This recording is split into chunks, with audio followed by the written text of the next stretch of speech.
Y en ese orgullo, nuestro abrazo a quien también fue una referencia y un faro en la política del Frente Amplio, como lo es el PT de Brasil.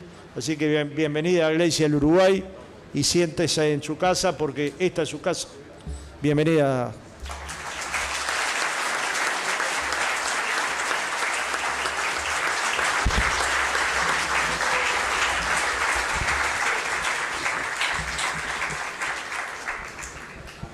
Graças, Fernando. Vou pedir desculpas, vou falar em português, despacito, para me entenderem, porque meu portunhol é muito sofrido.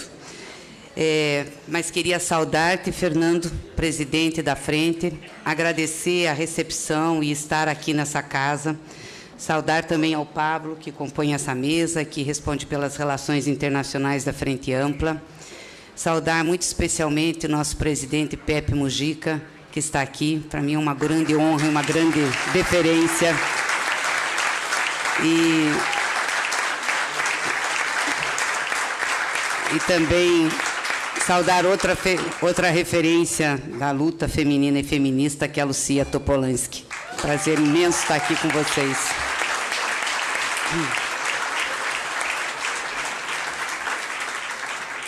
E, em nome deles, saudar todos os companheiros e companheiras da Frente Ampla e todos os partidos que constituem essa experiência maravilhosa de unidade do campo da esquerda e da centro-esquerda. Quero dizer que eu estou bem emocionada de estar aqui, porque a Frente Ampla sempre foi uma referência para nós no Brasil, na construção do nosso partido e das alianças que fizemos ao longo de nosso tempo de existência durante as campanhas eleitorais.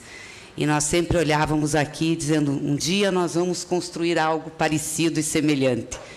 Não é uma coisa simples, temos 44 anos e conseguimos agora formar uma federação de partidos, que é uma previsão legal que nós tivemos recentemente, com mais 2 outros partidos, o Partido Comunista do Brasil e o Partido Verde. E tem sido uma experiência muito positiva. Eu espero que a gente possa avançar. Claro, é um modelo um pouco diferente, mas, guardadas as diferenças, tem a mesma intenção e objetivo, para que a gente possa constituir um forte campo de unidade da esquerda, da centro-esquerda, dos democratas e progressistas no Brasil. Fizemos isso na eleição do presidente Lula e foi muito importante. Dessa unidade, conseguimos ampliar uma coligação que garantiu a vitória do presidente Lula. Então, queria dizer isso e parabenizar esses 53 anos de experiência, uma experiência singular e que, com certeza, tem muito a nos ensinar. E queria também começar agradecendo toda a solidariedade, todo o apoio que nós tivemos da Frente Ampla, dos companheiros da Frente Ampla, no difícil processo pelo qual nós passamos no Brasil. Desde o golpe contra a presidenta Dilma, até a prisão do presidente Lula. Me lembro do presidente Mujica lá, várias vezes visitando, de outros companheiros, e agora na vitória eleitoral de 2022.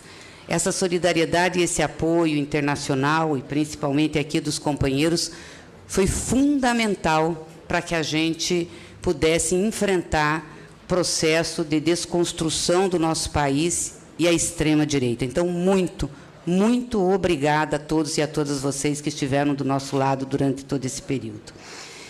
E queria dizer que fiquei muito feliz com esse convite, não poderia deixar de vir. Trago aqui também o abraço do presidente Lula, pediu para que eu externasse a vocês, parabenizar pelo aniversário da Frente Ampla, e nós estamos juntos nessa caminhada.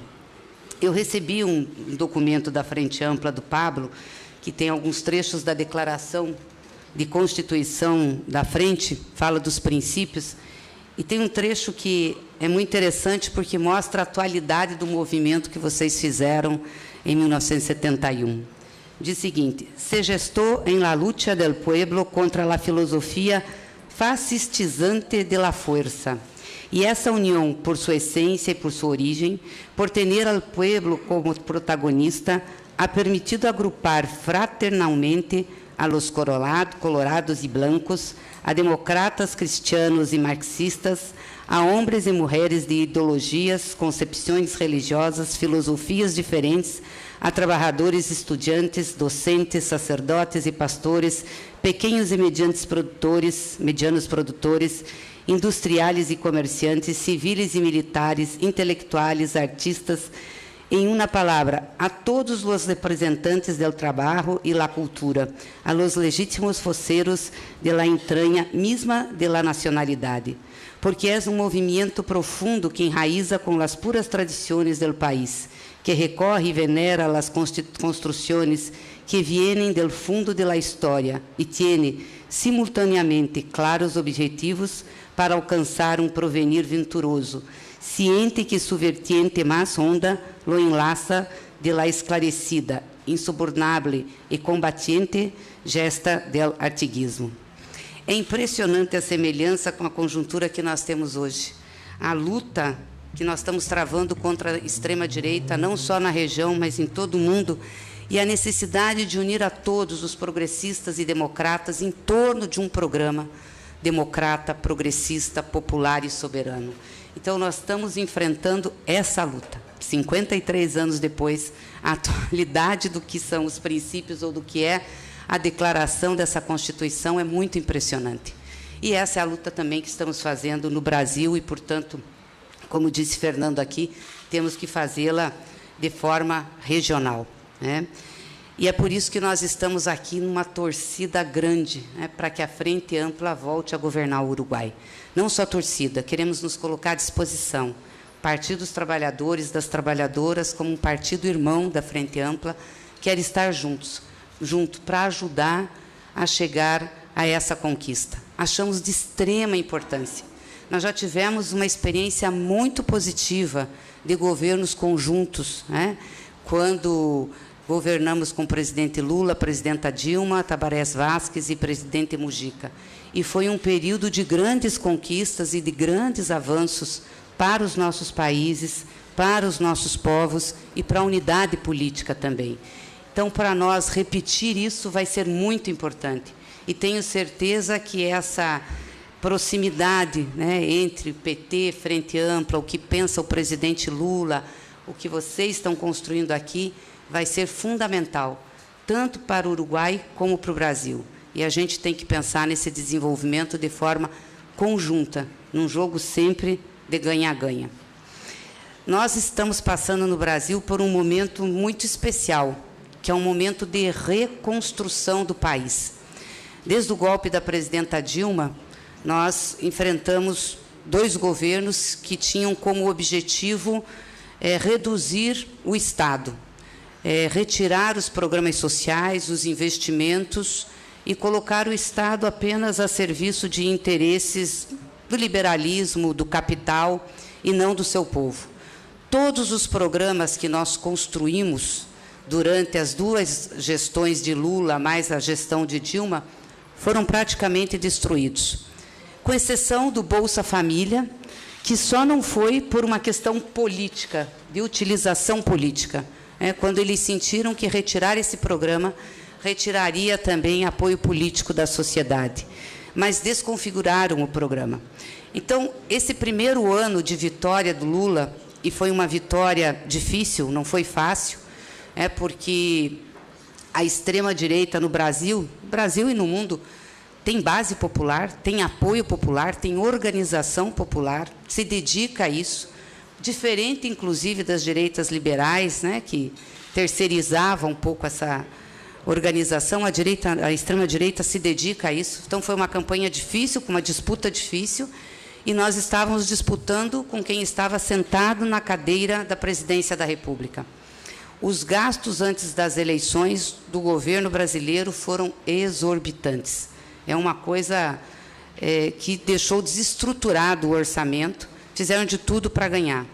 E a gente conseguiu porque apostou numa frente democrática, numa frente ampla com os partidos, com os movimentos sociais, com o movimento sindical, para fazer esse enfrentamento.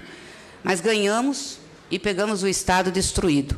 Aliás, no dia 8 de janeiro, já enfrentamos uma tentativa de golpe, que foi o ataque físico às instituições brasileiras, ao Palácio do Planalto, ao Executivo, ao Legislativo, Congresso Nacional e ao Poder Judiciário, o STF.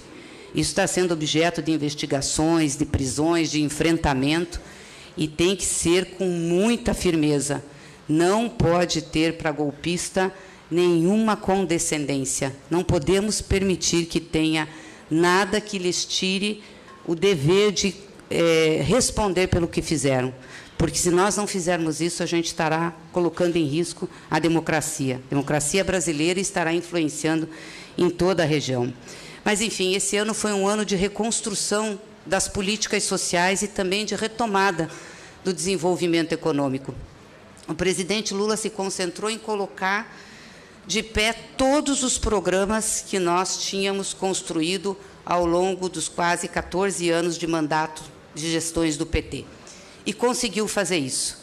Conseguiu pela experiência que teve, governou o Brasil 2 vezes, então conhecia o Estado, o governo, montou uma equipe de muita experiência e, num curto espaço de tempo, de 1 ano, colocou todos os programas novamente em pé.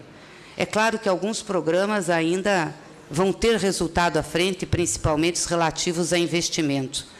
Mas outros que foram na área social ou também de natureza econômica já começaram a ter referência. Desde o reajuste do salário mínimo nacional acima da inflação, a desoneração da tabela do nosso imposto de renda, que, somada a medidas no Congresso, de taxação dos super ricos, que foi muito importante. Pela primeira vez no Brasil, a gente consegue taxar os fundos offshore e também os fundos internos que não eram taxados, junto com a reforma tributária, que também conseguimos aprovar no Congresso Nacional. O Bolsa Família, projetos básicos como de farmácia popular, Minha Casa Minha Vida, o que foi muito importante, porque melhorou a renda do povo. Isso, somado à contenção da inflação, dos preços dos alimentos e a retomada de investimentos, já tem um efeito na economia. O Brasil cresceu esse ano, a despeito de todas as previsões contrárias, 3% do nosso PIB. Quando todo mundo dizia que nós não chegaríamos a crescer 2%, ia crescer 1,8%, 1,7%. Isso fez com que nós aumentássemos o emprego. E também tivemos uma ação muito importante na questão ambiental. Conseguimos reduzir de maneira significativa o desmatamento na Amazônia, fazer um enfrentamento com os garimpeiros, uma política de proteção indígena, mas ainda temos muito que avançar, muita coisa estava destruída. E acho que um fator importante também desse governo do presidente Lula foi o reposicionamento do Brasil no cenário internacional. Ou seja, o Brasil deixou de ser um pária, porque é assim que estava, para voltar à cena internacional. O presidente se dedicou esse ano a fazer várias visitas, vários contatos e a buscar exatamente essa integração, não só dos governos, mas também dos povos, para que a gente possa avançar. E tem carinho especial à questão latino-americana, ao continente africano, a que ele tem se dedicado.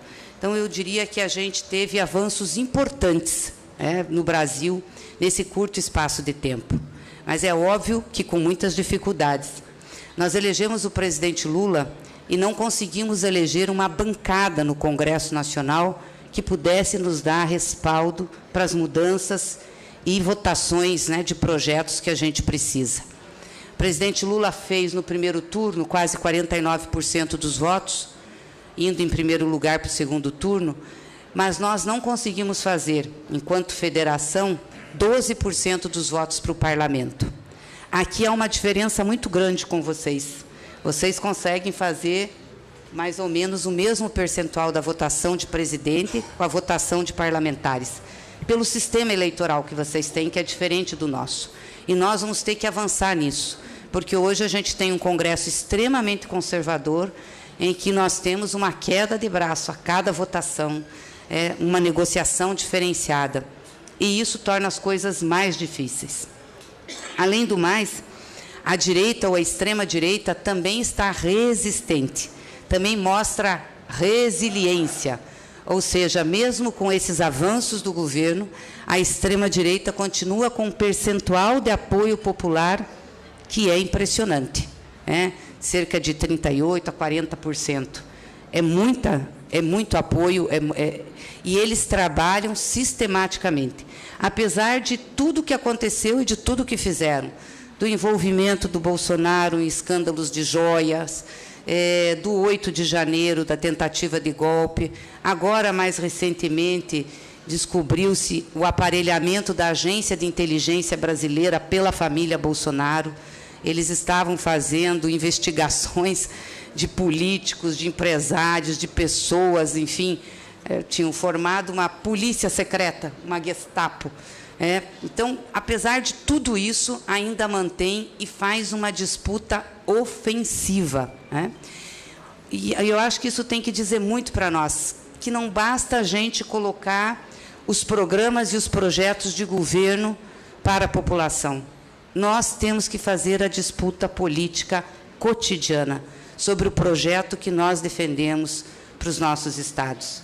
E cotidianamente dizer para que viemos, o que somos e qual a causa que nos move, para disputar a mente e os corações. Às vezes as pessoas nos acusam de que nós fazemos a polarização. Nós não temos governabilidade sobre a polarização, porque a extrema-direita está organizada nos territórios, não só nas redes sociais. Utiliza a religião, utiliza as igrejas, utiliza os clubes de tiro, utiliza tudo que pode, que está à sua disposição com o seu discurso conservador, utiliza os valores das pessoas, e faz essa disputa. Se nós recuarmos, como muitos às vezes dizem, temos que evitar a polarização, então tem que acalmar. Se nós recuarmos no enfrentamento da política a eles vencerão na disputa, porque eles vão ganhar espaço e vão ganhar território. Talvez a gente tenha que ver o melhor modo de fazer esse enfrentamento e a melhor forma de fazer essa disputa, como mexer com o coração das pessoas, como falar às pessoas. E aí eu acho que vem um papel importante, que é o papel dos nossos partidos. Não só dos partidos, claro, das organizações sociais, dos movimentos sociais, do movimento sindical. Como a gente chega no povo, como a gente organiza nos territórios, como a gente conscientiza a população. Na campanha eleitoral, principalmente a de 2018, que concorremos com a Haddad, mas mesmo na de 22, com o Lula, não foram poucos os beneficiários de projetos sociais nossos, de programas governamentais, que declaravam voto no Bolsonaro. E diziam, Lula não tem nada a ver com isso. Isso foi fruto do meu esforço. Isso foi fruto, enfim, da minha luta. É óbvio que muitas coisas, a maioria é fruto do esforço e da luta de cada um, mas se não tiver a oportunidade, o esforço e a luta de cada um não tem condições de se realizar. Precisa da oportunidade e condições para que as pessoas possam avançar minimamente, numa sociedade tão desigual que nós temos. Mas isso nos alertou para a falta da discussão política que nós devíamos ter sobre isso, da conscientização e da formação que nós devíamos ter investido mais durante, inclusive, os nossos governos. E falava o Fernando hoje, eu fiquei com isso na cabeça, de um levantamento que vocês fizeram, uma encuesta, uma pesquisa, sobre por que vocês tinham perdido as eleições aqui. E uma das coisas que Fernando falou foi que as pessoas diziam que perdeu a eleição porque o governo da Frente Ampla dava condições aos mais pobres, fazia projetos e programas sociais ajudando os que mais precisavam e não pedia contrapartida sobre isso.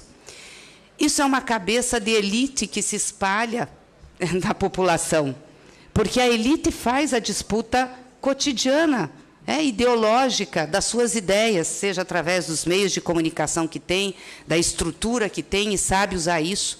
E quando a gente vê, a gente perde essa disputa mesmo fazendo o melhor governo para aqueles que mais precisam, para os trabalhadores, para o conjunto da população. Então, nós precisamos nos alertar para isso, para que a gente possa ter períodos grandes de governos para fazer mudanças estruturais. Nós não vamos mudar a visão de um país ou o projeto de um país com um governo de 10, 15 anos.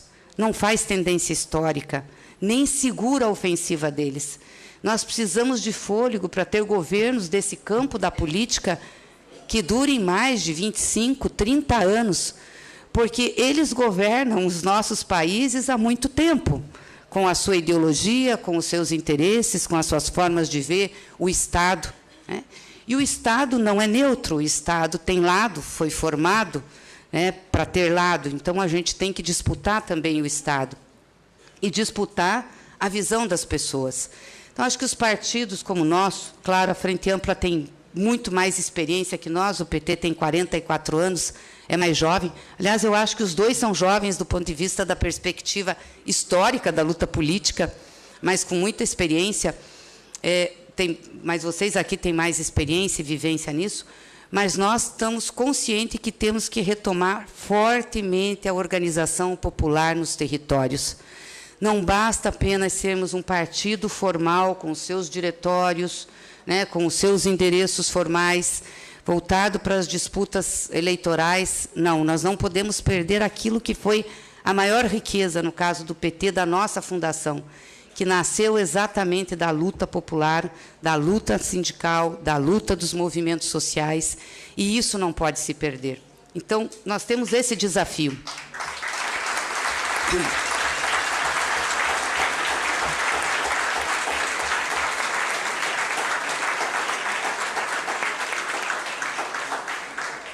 O desafio de fortalecer esses laços com os movimentos e de, ao mesmo tempo, atuar nos territórios, com comitês e organizações populares.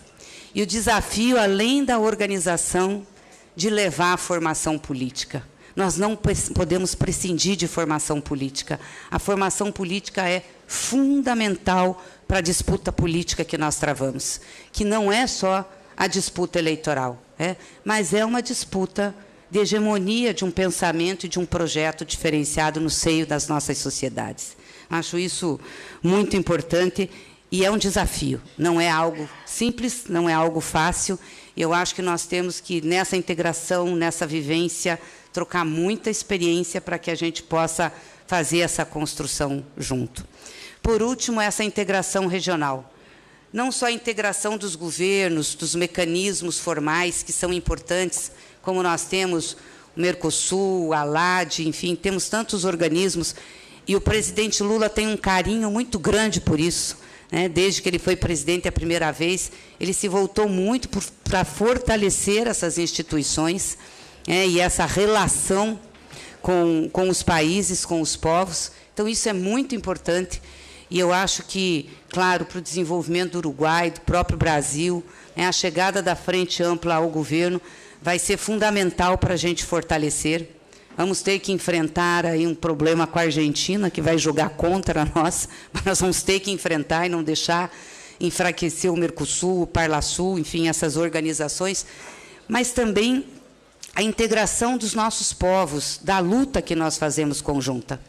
E aí, aqui, eu quero fazer uma referência e parabenizar e agradecer muito ao presidente Pepe Mujica, que, no início do ano passado, começou um movimento nesse sentido. Falou com o presidente Lula, falou com várias lideranças regionais e chamou aqui, com a sua coordenação, uma conversa sobre a integração regional, a integração do povo latino-americano. E nós vamos ter como consequência disso, agora, uma jornada latino-americana e caribenha no Brasil, em Foz do Iguaçu, na nossa tríplice fronteira, para chamar os movimentos sociais, o movimento sindical, os partidos políticos desses países para conversar exatamente sobre isso. Quais são as lutas que nos unem?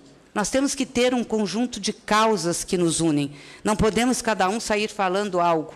Precisamos nos unir, nos unificar, para que a gente possa fortalecer a luta popular, fortalecer a nossa região.